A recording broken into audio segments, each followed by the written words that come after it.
Hello, everybody. Welcome to Recipes for Success. And we're going to talk about navigating the AI landscape in the classroom today. And our wonderful presenter, Alexandra, who is one of our librarian specialists. She knows more about AI than I could ever think about knowing. She is constantly on the lookout for new AI and how it works and all this wonderful technology. And so she is here to really tell you all about AI and the classroom use of it and how to use it properly. Welcome, Alexandra. Thank you, Jana. Thank you again for Student Life for the online college to sponsor this for the Recipes for Success series. This is the section about navigating the AI landscape. My name is Alexandra Mestica. You're welcome to call me Alex. So we also appreciate Miss Jana and how she takes care of us. Make sure you have some water with you, right? Be comfy. I am a very chill, relaxed person. Unless we need to submit an assignment, then there is emergency time and we need to get things done. You know what I mean?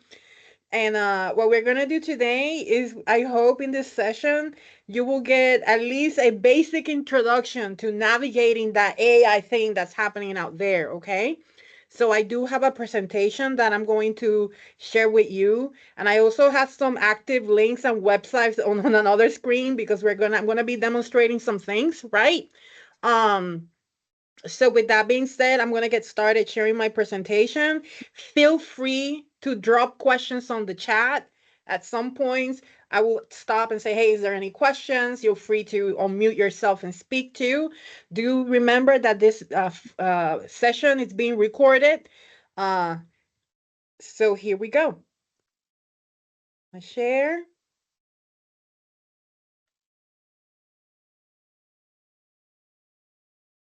You see my screen? Thank you. So Yes, it's showing the one that shows the the next slide. the next slide. Okay, let me switch that 1 second. We don't want to see the next slide.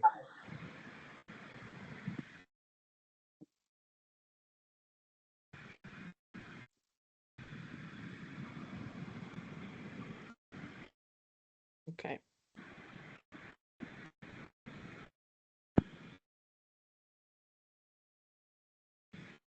While she's setting up her PowerPoint, if y'all could go to the chat and click on the link and log in, I would appreciate it. Thank you.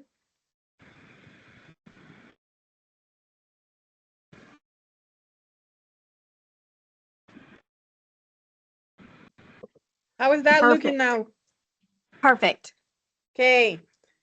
Alrighty. So good morning, everybody. Welcome again. Here we go. We're going to talk a little bit about navigating the AI landscape in the classroom.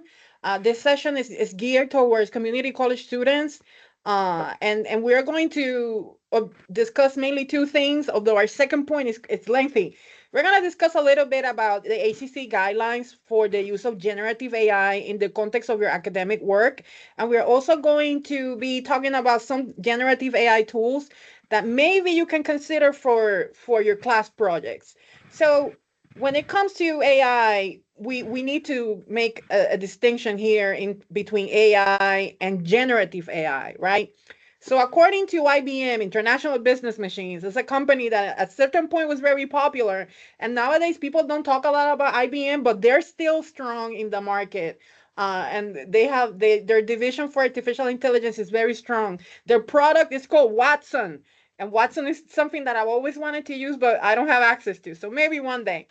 But when we talk about AI, uh, in a simple way, you need to consider that it's a uh, sector that combines computer science with data set for problem solving. This is an approach that you can adopt, right? And it also involves the field of machine learning and deep learning within the context of computing.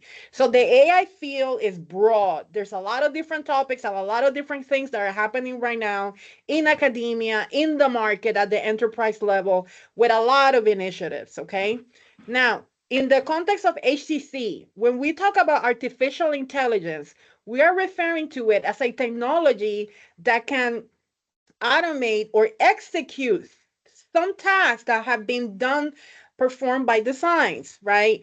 And specifically, I want to highlight generative AI, which is the AI that can create, text, images, video, audio. It can code based on a prompt. Okay. So keep this in mind as we are like going through, because a lot of people just say AI, AI, AI, but there's a specific subfield that is generative AI, and it's everything that we're using kind of like to input prompts and then get some type of output. All right. Um, how many, and I'll wait for that question. So one thing that we've observed is that uh, we're what, 2025? 3 years ago, 4 years ago, we did not have any of this. Okay. Since 2022, that's when like it really started kind of like being available to the general public, although AI has been in use for a long, long time. There are some parts about AI that don't make me happy. For example, when artificial intelligence is used to adjust prices on things that I'm purchasing online, I am like, this is not cool. So you could have a price, and then the AI system of a company could detect something and adjust prices. This has happened for traveling, right? Uh, and some and other things that I am not supporting, but it is what it is. So be mindful, right? Of that. Let me check here. We're gonna go back to our presentation. So in the context of our lives, I was making reference to how is it that AI is going to have an impact on us. There is wide impact in the economic sector in terms of how much money is being placed in the AI field, right? And of course, the whole approach about how AI increases the productivity of knowledge workers. But at this point, we can also say that AI has been impacting the way that we do things, more so than we've seen before, with the integration of AI and generative AI into products. And we'll see a little bit about that in a bit. So at this time, I would like for you to grab your phone and use the QR code to complete a couple of questions. So I'm going to leave this code here. I'm going to take a couple of minutes.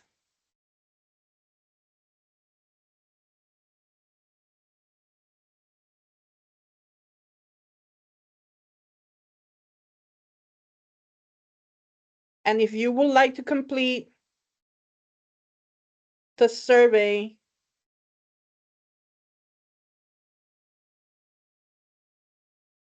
that will be great.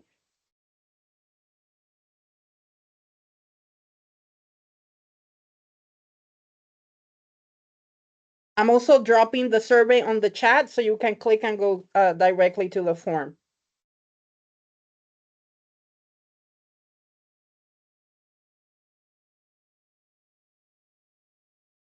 Of course.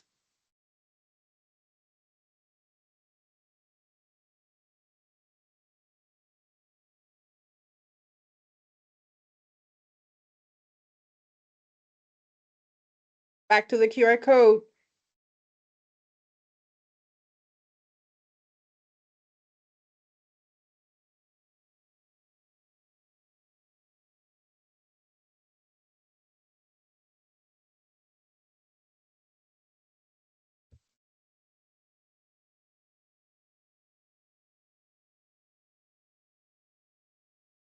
We've been sharing this survey now for a couple of semesters, and the responses are always interesting. Let's see what we have so far.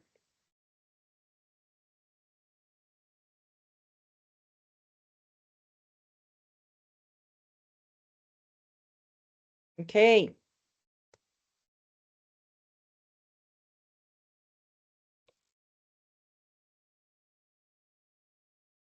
So thank you so much. These are responses being populated live into the survey. Thank you, thank you, thank you for responding. Look at y'all. Have you used AI before? This is the first time where we're getting so many responses and everybody's saying yes, yes, yes. Keep putting those responses in. And now we have some insights into what is it that you guys would like to learn about AI. How to use it properly and efficiently. I like to learn how to use it correctly in and out of the classroom setting. Okay, I want to learn about the structure and how AI works and how the use of AI can be bad. Oh, the impact. I have something about that. How to use it for more complicated tasks, how to operate and leverage AI to make projects more efficient, how can it help me to be more productive, how to code with Python, Java, CSS, and HTML. Oh my goodness. Okay. The research engine use of AI, that's a very interesting question. How it works and how it literally is programmed to know everything.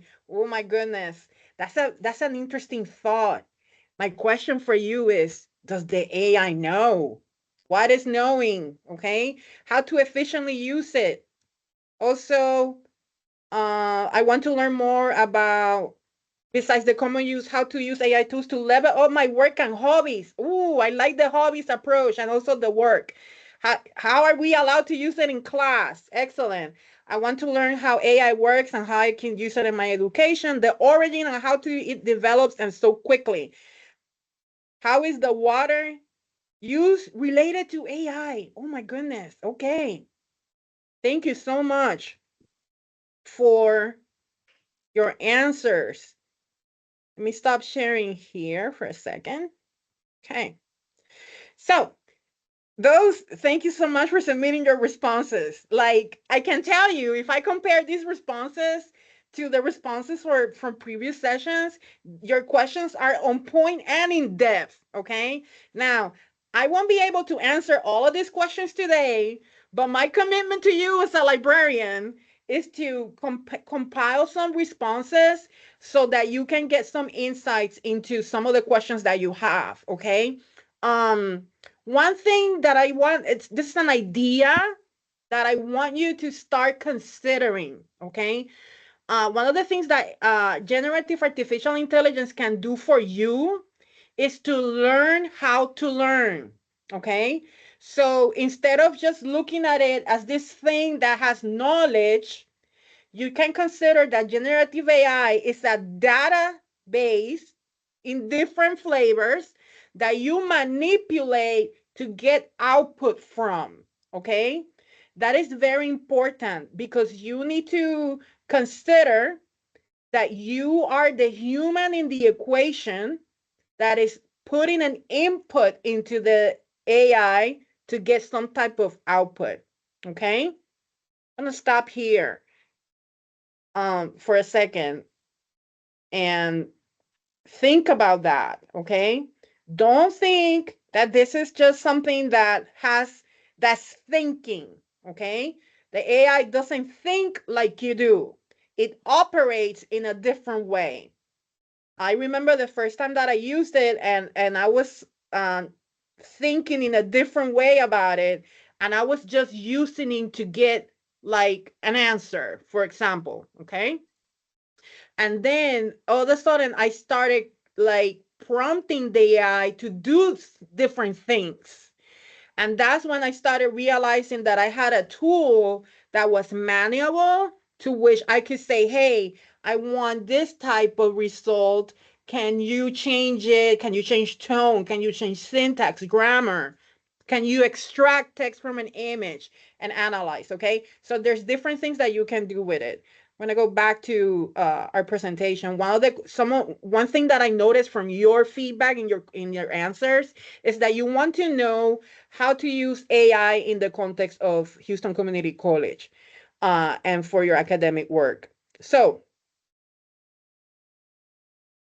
this is where you have to be very, very careful. Okay. Uh, Let me jump here to this part. Within the context of ACC, we we want you to consider a lot the use of generative AI and how is it that you are going to use it. Okay. Your first line of defense is this: you must know that you have to consult with your instructor as to what are the limits for the use of AI in each of your classes. Okay. What I mean by that is that we have some professors that allow their students to use generative AI in certain ways, and we have classes and professors that are not allowing students to use generative AI at all. If you use AI without authorization, that is considered unauthorized and it can be seen as cheating. Okay. If you use content from AI and you were not allowed, well, okay, you have a problem there. But let's say you were allowed and then you don't cite it, then that is can be considered plagiarism. So overall, the unauthorized use of AI is something that is not allowed at ACC. Did that make sense? Tell me if it did or ask me a question on the chat.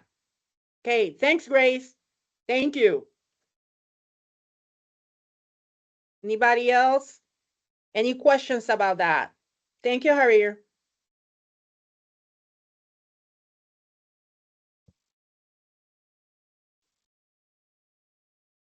Diana, that is an excellent question. Okay, Diana is asking, is grammar might consider AI? If you're talking about what if I use and quote as a reference? Okay, Grace, that's a great question too. Let's start with Diana. When it comes to grammar, let me take a step back. One of the things that you're going to notice is that when you are composing projects and papers, sometimes there's AI integrated into Word, into, or, in the future, like the word processors, right? So you have to acknowledge, kind of like realize, how is it that you have to recognize it. What function of a program is generating something that I am not creating, that I am not thinking about, okay? Versus, oh, what is, if this just fixing my syntax and my grammar, okay? That's number one. Is Grammarly considered AI? Yes, Diana. Grammarly can be considered to be an AI assistant specifically, and I use Grammarly because it corrects, your syntax, your grammar. You can make adjustments, right, to change the level of your academic writing, your tone, and your audience. Okay. In addition, Grammarly has another option that allows you to generate text, so be very careful with that in terms of how you are using it. I am also a graduate student. And as a graduate student for years, I composed all of my writing using Grammarly because my first language is Spanish. So I had to make sure that my syntax and my grammar are correct. Because if not, if I start turning in things that are not correct, well, you know what's going to happen. I'm not going to get a good grade, right? So, one thing that I'm going to highlight about the use of something like Grammarly is that you have a unique voice. And I'm not talking about your vocal cords. I'm talking about how the voice in your mind places, words together and creates a sentence, and how you write your paragraphs, right? So one of the detractors of artificial intelligence is like, when you use something like Grammarly, or you're using like ChatGPT or any of the GPTs to correct your syntax and your grammar, you run into the wall of how is it that tool takes away your voice. Your flavor is not there. Okay? So I would say this. I already said, always consult with your professor. But if you are composing using AI tools for your writing, you want to make sure that your voice and your thoughts are being heard and delivered in a way that is in alignment with the way that you express yourself. Not just gloss over, or, or that it has words that are really not something that you will talk about. because that would be considered, plagiarism and cheating. But always consider with consult with your professors. So thank you, Diana, for that question. Um, Grace says, "What if I use AI and quote it as a reference?" So Grace, what you just described is the perfect example of what we need to do when we're using AI.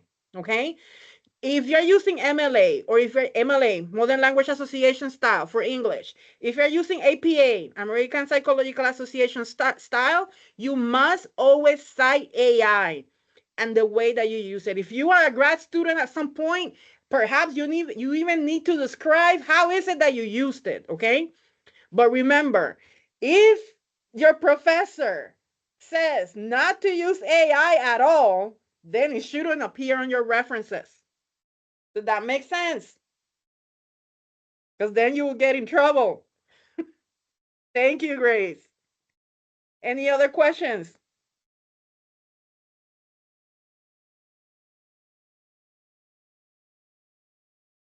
And I see questions on the chat.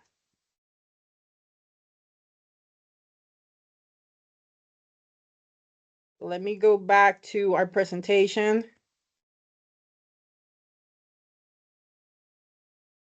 Oh, the water use. Thank you. I mean, so are you interested? Yes. Are you interested in the way that artificial intelligence is in like the company's impact has an impact on the environment, specifically on water?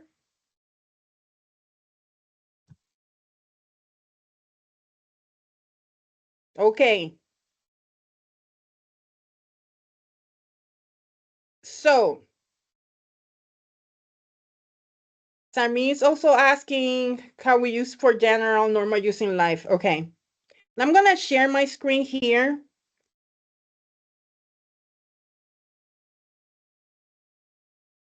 And this is where we're gonna depart a little bit from the presentation that we have. Uh, because to answer that question, what I can tell you, like from basic general knowledge that I have, is that yes, there is an impact that is related to the use of AI and how it uses resources. And it's not only AI, it's AI and Bitcoin too, Bitcoin harvesting, okay? But if I want to really get an answer for you for this one, I will go into the library because I don't want to leave you empty handed. And I will go into one of our databases to find out like some information about it. I'm gonna pick academic one file, and I am on campus and it should put me through, okay? So you're asking about water and artificial intelligence.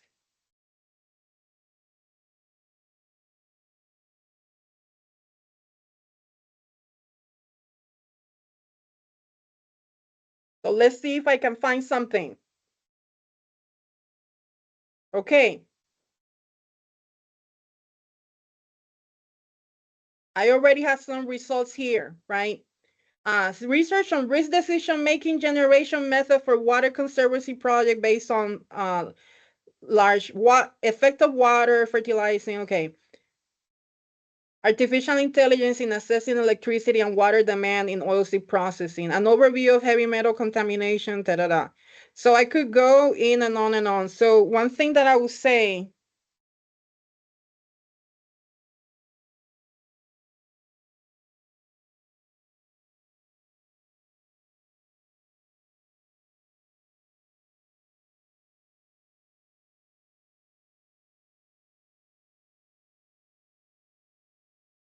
I didn't like that it didn't give me my keywords at the top again. Yeah. I'm gonna try a different database real quick. Because what I want to see is a result that talks about the impact of artificial, probably on the environment too.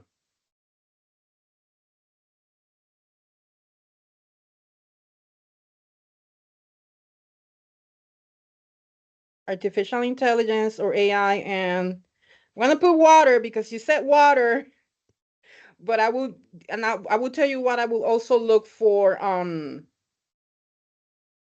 the environment.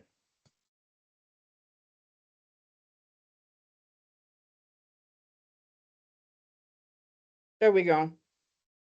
Okay, I'm going to focus just on this article real quick. We're not going to go in depth into it, but explainable AI-driven assessment of hydroclimatic interactions shaping river discharge. So this is how AI is being used uh,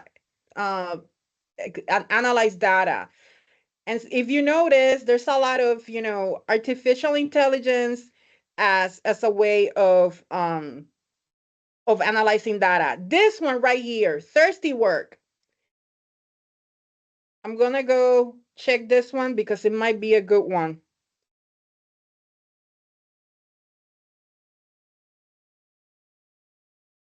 This article is explaining the impact of AI on the use of water. So I am going to share this with a link, okay? So I'm grabbing this from the library and I'm gonna stop the presentation here 1 second. Give me a moment.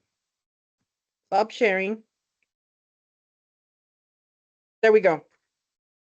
I send you that link, okay? And everybody has access to it, okay? So, Grace, you should click on that link and everybody can at some point grab that link and save it because that is a verified source that has some information about artificial intelligence and its impact on water, okay? Now, what you saw me do was not going to the AI to ask the question, right? And I can do that. And the AI is going to give me something, right? The difference, um, thank you, Diana. The difference is that now I have a verifiable source of information to maybe elaborate on that topic. And you saw how many things I started to pull down.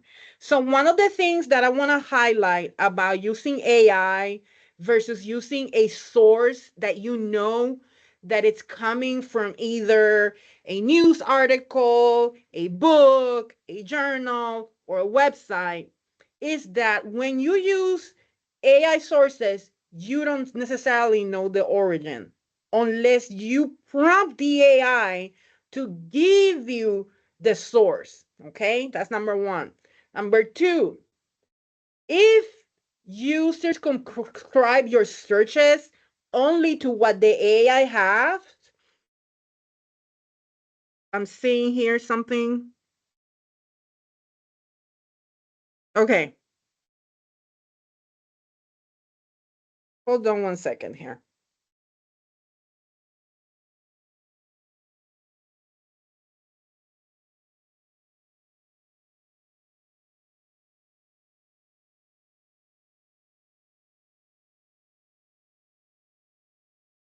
Okay, so I see that it didn't let you see it.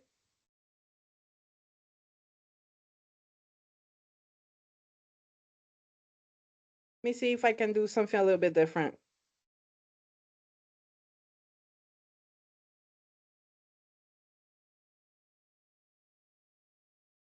And when I try to download that file, I send it to you. So when when you are looking for sources and using AI, one thing that I always want you to remember is that if you don't know where your information is coming from, you might lose credibility. Okay. That is why this is so important for you to know exactly where are your sources and where are is your information coming from. Okay. And sometimes we have students that struggle a little bit with, okay, how is it that I have a question for a project, right? And maybe I'm going to use AI and write about it, but we don't differentiate between your thoughts and how is it that whatever type of information you're finding are bolstering your thoughts to maybe make an argument. Okay. So I want you to be very careful when it comes to kind of like using um, AI to get sources. Oh, I see. I'm getting an error on my end too. So give me, can't download it, but I see it on my screen. So what I'm going to do is that, give me a second. As part of the packet for this class, I'm going to, whatever links I demonstrate, I will send them to you and then we'll follow up, okay? Because if not, we get stuck on this one and I can't solve it at the moment. So I'm so sorry that that didn't come up because it's also, I see it on my screen, but it's not allowing me to download the file, okay? So I hope, did that make sense, guys? How is it kind of like you need to verify your sources and make sure that you're getting information from a credible source? Because one of the things that I'm finding is that sometimes some of the students that I'm working with, they don't care anymore about the source. If they find some type of information, that's good enough. Okay. And as you go through your professional development, you're going to find that that is not the case. uh, where you find your sources, the nature of your sources, how is it that you know that you can trust your sources is a pretty important factor in the way that you are assessed as a professional. Okay. I would say in all of the fields. Okay. And one thing that is happening right now is that, for example, we have populations, people that come from the era where they know how to do research and do everything without AI. Okay. So everybody that knows how to do everything without AI now knows how to do everything without AI, plus they know the AI use. But now we also have individuals that don't know how to do things. This is going to happen. It's coming. They won't know how to do things without AI. Okay. So you have to be very mindful in your use of artificial intelligence and make sure that your knowledge belongs to you and that you don't become dependent on a system thinking for you. Because by now there's evidence that uh, AI use, let's say, makes our brain a little bit lazier in the way that we think about it. Just like people are telling you, oh, stop scrolling on your phone because it's doom scrolling and it's impacting your attention span. For example, if you use TikTok, the rapidity of how fast you can look at something, impacts then how persistent are you in paying attention to longer periods of time. So you're going to see a divide between people that prefer very short content form versus a development of longer content. It's like content. Can you sit down and watch a video for 10 minutes, an hour, right? I don't know, where all of you are at that. Okay. So let me see if I have any other questions. I have a commitment to you to follow up with the sources. I think I had a question about, can we use AI to improve our grammar in general for normal use in life? Yes, you can. Okay. Um, I benefit greatly, for example, from using Grammarly in my syntax and my grammar, right, construction. And you can also use the GPTs for that. And we're gonna have a demonstration about how would that work. Okay, so let me get a quick back into my presentation. Make sure that I cover some things here. One thing that a lot of people will mention about ChatGPT is the whole aspect of how it hallucinates and gives you information that that is just not real. Sometimes we've had people asking us for references that just do not exist because they got it from a GPT. So be careful with that. Another thing that I'm going to highlight is that some information in the GPT, sometimes when you're working with information, you're going to see that it degrades. The answers keep getting worse and worse and worse, not better. So keep that in mind. We're gonna do a live example of ChatGPT, and in our conversation about you and your creativity, one thing that I want you to remember is that at Houston City College, and not only here but in any other institution, academic integrity is a measurement that reflects that your credential has value. Okay, that this person went through some type of rigorous academic work to develop skills and knowledge that can be proven and utilized in the field. Okay. So that is really important. When it comes to your use of generative I always want you to think that you're working with a database using prompts and that you are going to manipulate a product to get an output. And don't forget to get um, instructions for your professor if you're doing that. In terms of your style, this is really important because you have to think about your voice, your tone, your syntax, your grammar, and the way that you compose.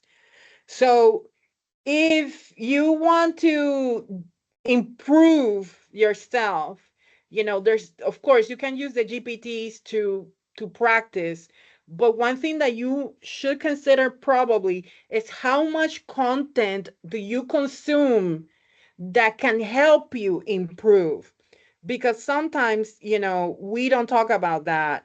So talk to your professors about AI. You can always consult with a librarian or tutors. Cite AI if you're using it, and please be aware that some of the content can be incorrect. Okay, so can we use AI to create automated websites? If yes, which AI? Which AI? Well, that's an interesting question. So when you create it depends if you approach website creation just from a basic, I want you to generate HTML code and display it to display. Yes, you can do that. Okay. You could even do that in ChatGPT, right? And we're gonna have some examples here in a moment that we're gonna work on.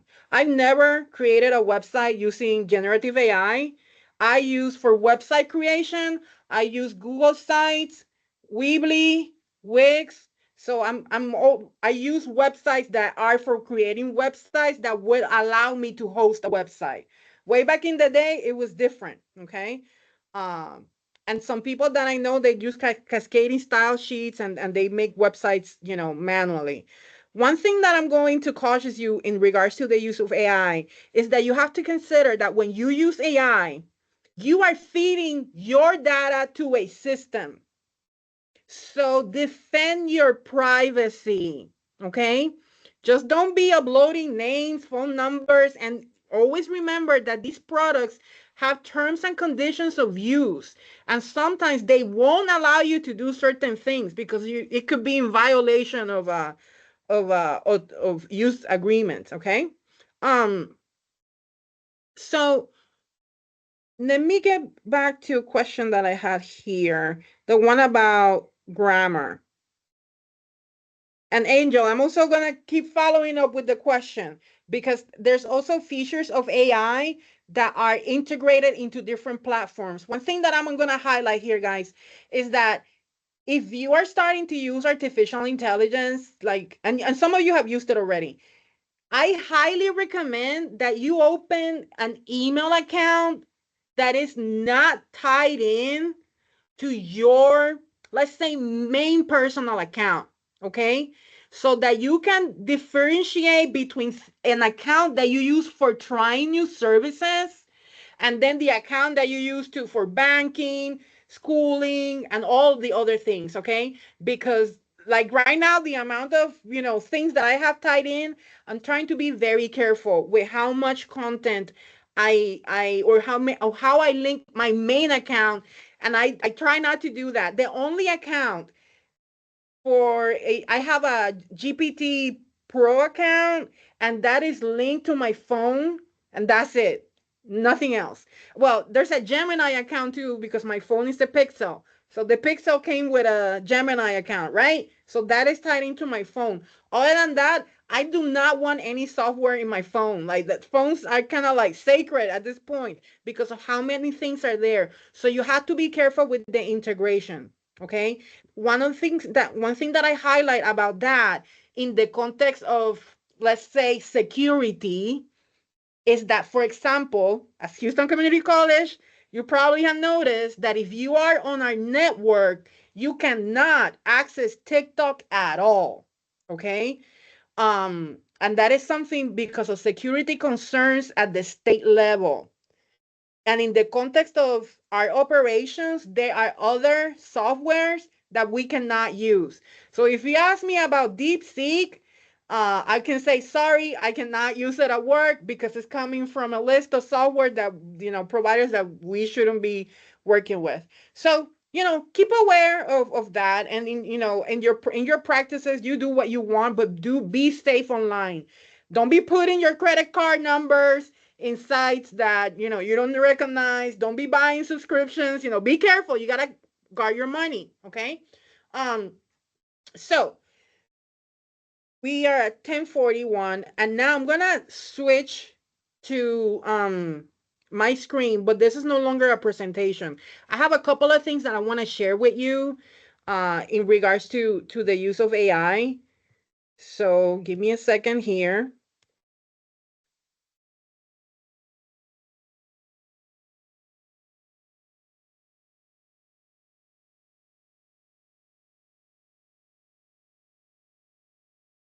Okay. I'm sharing my screen, and I have several tabs that are open. Okay. So somebody mentioned, I believe it was a question related to kind of like errors or mistakes of AI. And I before this session, I have pulled out this article from PC Magazine that has 10 different 10 big flaws, right, of generative AI. And it's a really good article. I'll share it with you. And it mentions its shallowness, but not only that, it combines text with video. So it's pretty neat, right? Obviously, in this environment, this is not a good way of kind of like sharing this because we can't watch the videos and go through that. But one thing that I'm going to highlight about this is that I took the link from here, right? And I went to ChatGPT and I prompted ChatGPT to summarize the key points in bullet points from the website, right? So then ChatGPT generated all the points that the website is touching upon. But I do want you to notice that it added content there that is not related to the page. Okay. But it did extract the what you see in highlighted and in bold, that those are the main points that are in this article right here. So then if we were going to talk about, okay, what are some of the things that you need to watch out for with the use of AI is, well, the hallucinations, the bias, and the discrimination, especially in the content of the data set. Like you don't know where the data is coming from, and you necessarily don't know if there are biases in the way it's uploaded. So that could be reflected into your outputs, right? There's and now the deep fakes and impersonating things, that's kind of crazy, out of control. There are issues with intellectual property and who owns what, right? People taking content and then using it in ways that they're not authorized. Um, and obviously we had that question about water. So there's also environmental impact and the decline in content quality, or what they call the slop, right? Because what's happening now, in I don't know what your experience is, that we're seeing that a lot of people are creating things and uploading them in different platforms, which are like not real at all. I saw some videos on YouTube that are completely like a person giving advice and it's fully AI generated. And I'm just like, well, okay, so it's going to be interesting to see how that works out in terms of how you're consuming things. Okay. So I hope that's a little glimpse, and I'll share the links with you so that you have access to these resources. All right. Now you saw what I did, right? I had like a page from a website, and then I went to ChatGPT and I prompted it to give a summary. And what happened? The summary was not good. It didn't summarize anything, okay? But it did give me the points. So keep that in mind, because those links were going back to Wikipedia, which probably my professor wouldn't even want to be. They want to see, right? Angel is sharing something with us.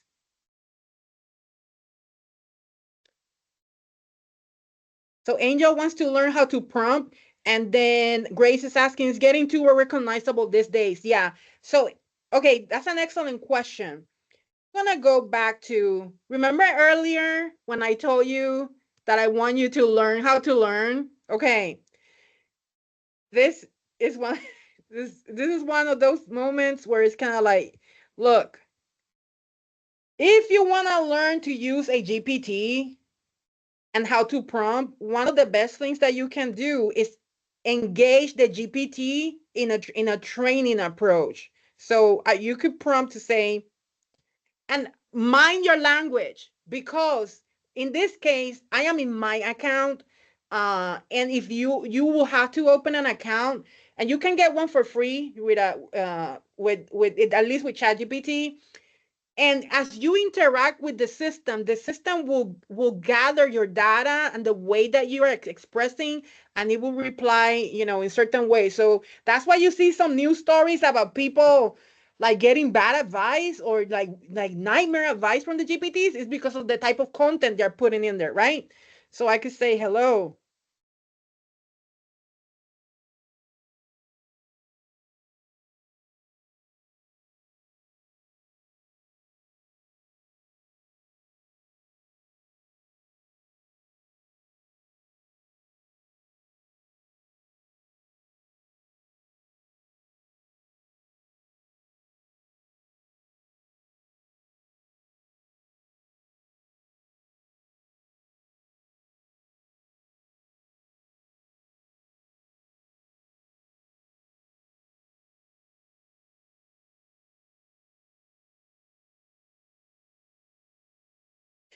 And before I submit this, I need an answer. Hey, Angel, um, would this be something that happens specifically in the context of a field like medicine, nursing, or like computer science? Because context sometimes is important for where we are prompting, right?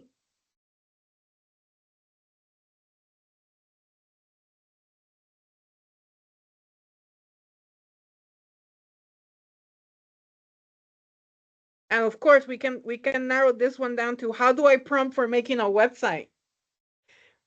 We'll try to do that.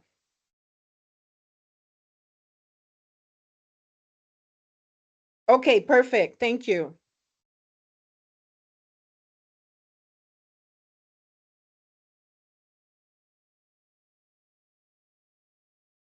Okay, so here we are. Okay.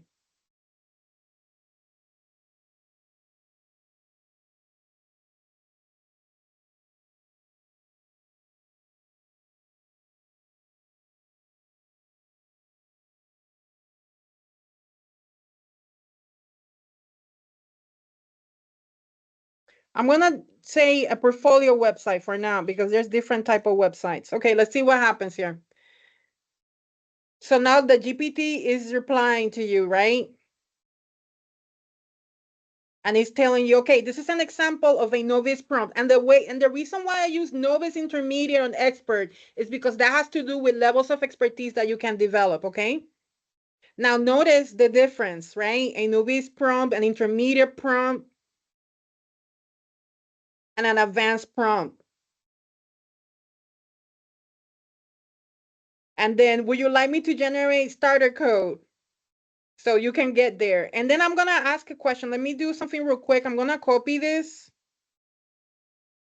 and in the chat.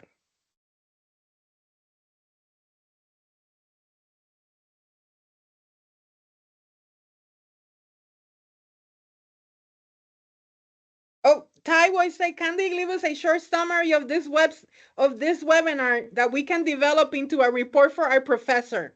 Okay, Taiwo, hold on that idea, because I have something that perhaps you can use. I pasted that prompt on the Angel. Grab that and keep it for your records. Try it one day.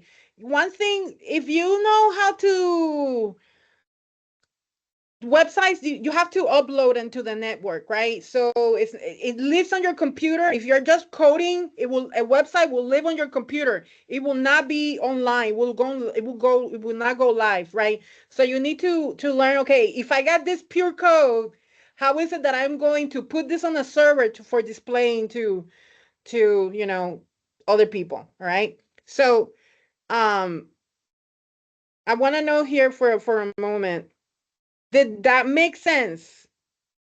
I asked the GPT to tell me how to prompt at different levels. Okay.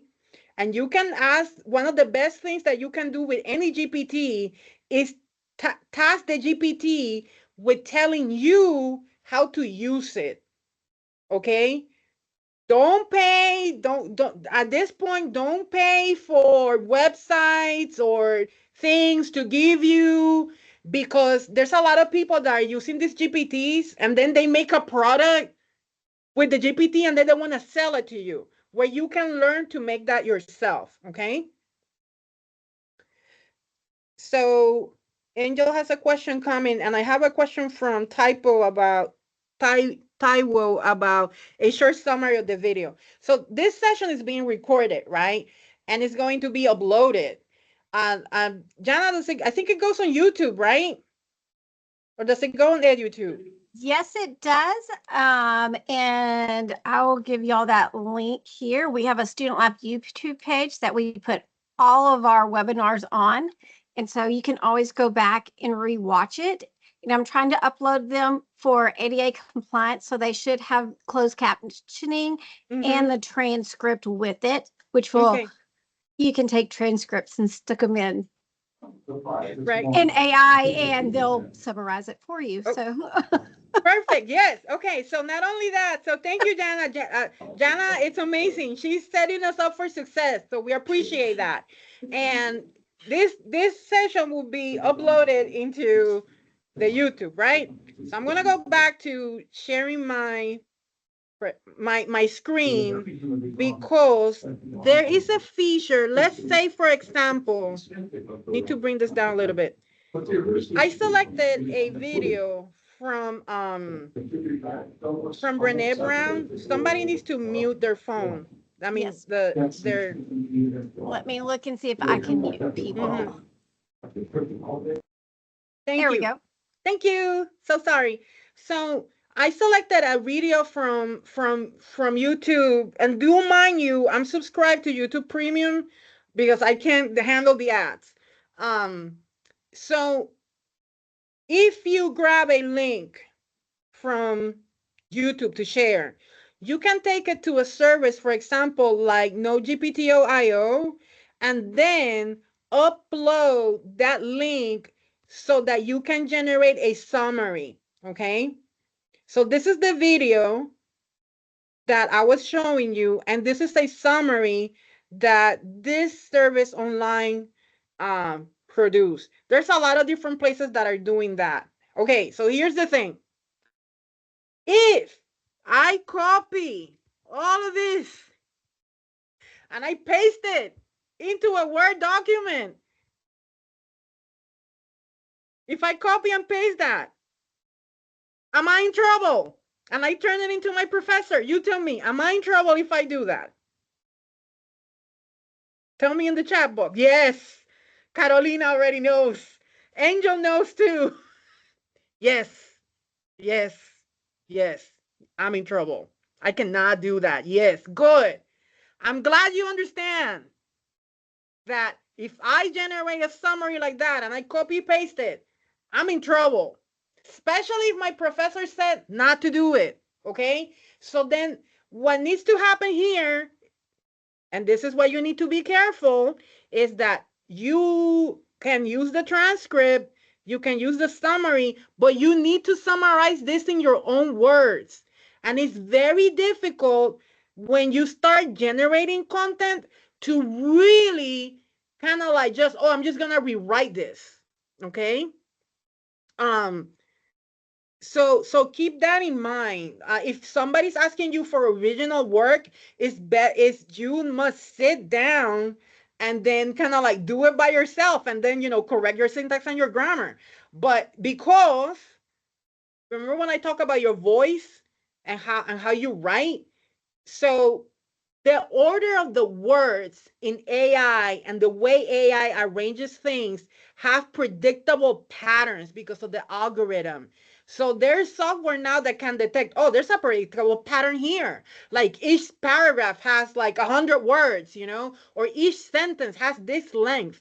So our professors are looking at our writing and saying, no, this is not the way you speak. This is not the way you write. So some people will also tell you that now is the time where you really need to express yourself and the way you think in a way that is different from the output of a GPT. Okay. So for me, I am grateful that I have my own like kind of syntax and grammar and way of speaking, because undeniably you can tell, yeah, those are Alex's words. She's not copying from anywhere. Okay. So keep that in mind, that there are tools that will help you summarize. Now, I see that Angel says it makes sense, but sometimes the quality is poor when making things with AI, whether it be pictures, websites. How can I make sure you get quality work? Okay, Angel, that's an excellent question. And then I believe AI is getting to, this is Grace advancing the sense that it can now prompt by itself. Yes, using the voice options where you can have full conversations, interrupt with AI. Notice that AI size shows very human traits and even resist the answer your request. This is really interesting. So I want you to, what Grace is saying, remember that the AI is not human. It sounds in a way that you are recognizing as a human fact, like pattern, but you need to have the sovereignty in your mind of knowing that you're dealing with a machine. Because if not, we're running into a Terminator Day doomsday scenario here. And you could see that people kind of like start trusting the AI more than they trust you. And that happens sometimes to me when I have people that tell me that my library hours are wrong because the AI in Gemini told them otherwise. Okay. So no, I'm the human. I work here. I can tell you my library hours, right? The AI is not telling you something that is appropriate. So Angel mentioned something related to how can I guarantee that I could get adequate content? Okay. In the context, let's say, of website generation and especially image generation, at this point, like, you must have heard about something called DALI, right? In That's in ChatGPT. Gemini has a different product for generating images that I have not used yet. There is also Midjourney, which is something that I'm exploring, and that runs in Discord. So you need a Discord account for that. And then one of the industry standards is Adobe. Okay. Now Adobe has its own suite of products for image generation, and we're getting close to the end of the session, and I'm going to generate one image with this group. So I want you to, on the chat, give me a description of an image that you want to see. So first, give me like one color. And I'm going to go with the first one that places something. Give me a color. Okay, it's going to be green. Green. Green. Okay, it's going to be green. Stop, stop. Green and blue. Stop. What are we going to, give me an object. Give me an object. Two objects. We're gonna green, blue, a pen. Okay. A plane. Okay, stop. Woo, it's gonna be hard. Okay, this is very random. And somebody's typing something else. Okay. So we have, okay, we're gonna have a green, blue, pen, plane, something. All right. Let's see what happens. So for this example, I'm using Adobe Firefly. Let me share my screen.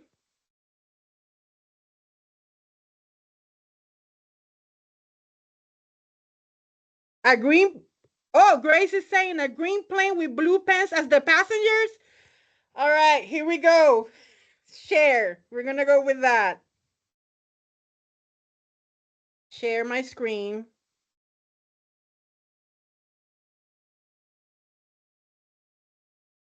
And I need to switch here.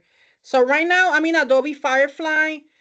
Um, and I'm going to I could create a video, but I'm not going to do that because I don't know how long it will take. Uh, please create a green plane in this, in, I'm going to say in a, it's green, right? In a, I'm going to do an orange sky with blue pens as passengers. And I'm going to generate that. So let's see what happens. Try Google Gemini. Yeah, no, I'm not going to try that. I press escape to get out of there. So there you go. So that's our first attempt. You know, we didn't get the passengers. We did get the green plane, and we did get the we did get the orange sky. Now I'm going to switch to art here on the left side. I'm gonna make the visual intensity higher, and notice that there's like different models here. Let me see if I can switch to ultra, because I think I have it. Uh, and I'm going to here say illustrate, illustrate the inside, the inside of the cabin.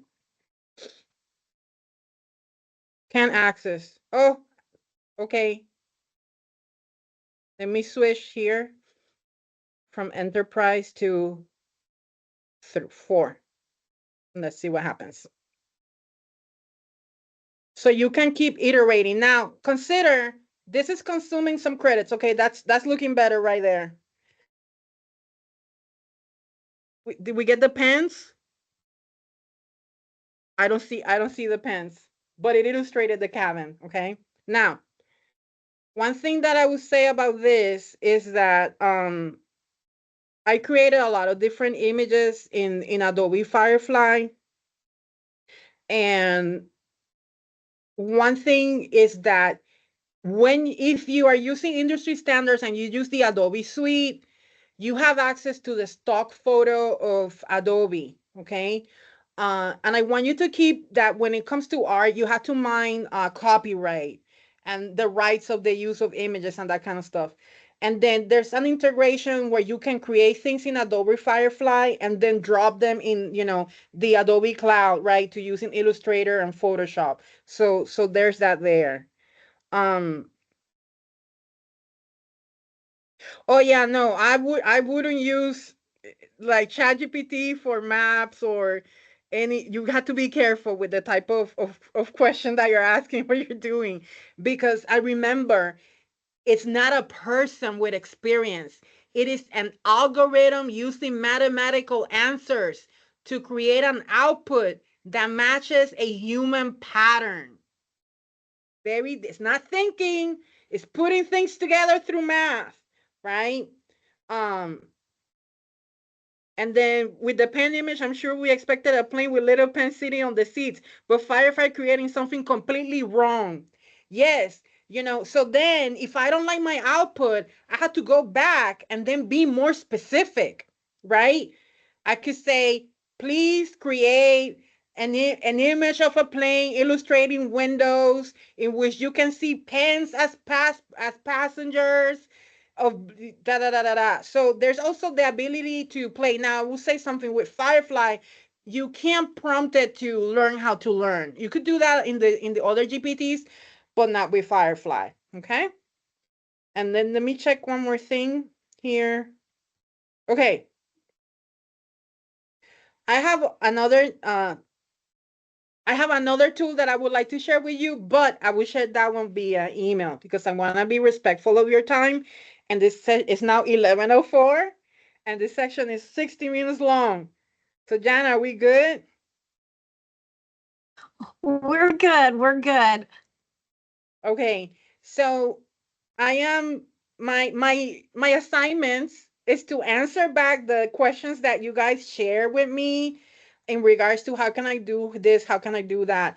Do remember, be experimental. Um, in terms of your use of the GPT, be mindful of asking your faculty members, how can I use it or not.